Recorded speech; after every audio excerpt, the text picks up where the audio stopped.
CPAC Chairman Matt Schlapp, along with Tony Perkins, President and CEO of the Family Research Council. Gentlemen, good to have you with us this evening.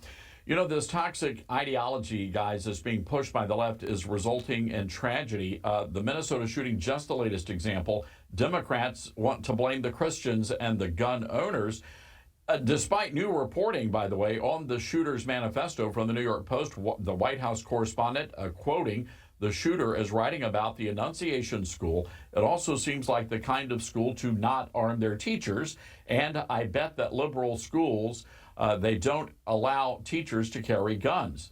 As a matter of fact, back in June, another attempted mass shooting at a church in Michigan, thwarted by a security guard with a gun who killed him. Matt, your thoughts on what happened in Minneapolis? Well, first, let's be clear. Prayer is action. It's one of the most important actions we can engage in. And usually, even they say there are no atheists in foxholes. Usually when you have great tragedy, even people who have a shallow faith or haven't been catechized, they know in those moments that they need a higher power to help them. And I'm not mad at the mayor for saying this. I'm not mad at the governor of California for dismissing the importance of prayer. Matter of fact, I think they need prayer too. I think it's a tragic thing when you have political leaders in this country who don't understand the very principles on which this nation was founded. And a big part of that is this idea of having non-government schools. I'm a Catholic. I went to Catholic schools. My kids all go to Catholic schools all the way through college. And this is a proud part of our educational system. And it is disgraceful that the governor of Minnesota and others view these Catholic schools differently than the public schools when it comes to these kids' safety. And I think that we've been having this conversation about hardening schools for way too long. I don't think we're going to solve all the psychological problems. We could start by not lying to our kids anymore about gender changes and drugs and stop all of that nonsense. But why don't we protect our kids in these dangerous times? Tony, Family Research Council, your organization, you guys did the study that found an 800% uptick in violence against churches from 2018 to 2023. Who is pushing this narrative against evangelical churches and Catholic churches? And of course, you guys were the victims of a domestic terrorist attack there at your headquarters in D.C.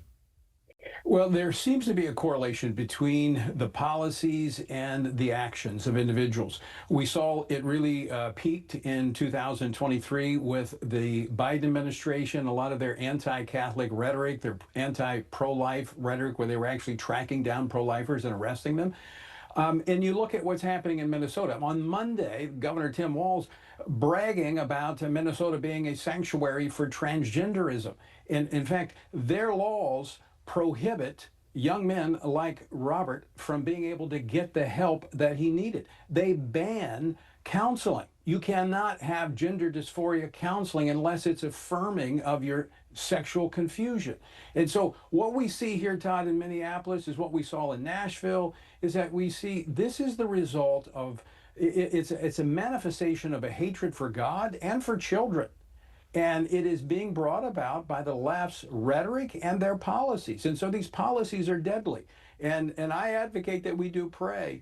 We also need to vote. We need to vote for men and women who recognize that there is a higher authority, and he is God, and have policies that reflect his truth. Look, we can't escape this. These policies are leading to deadly consequences for our children.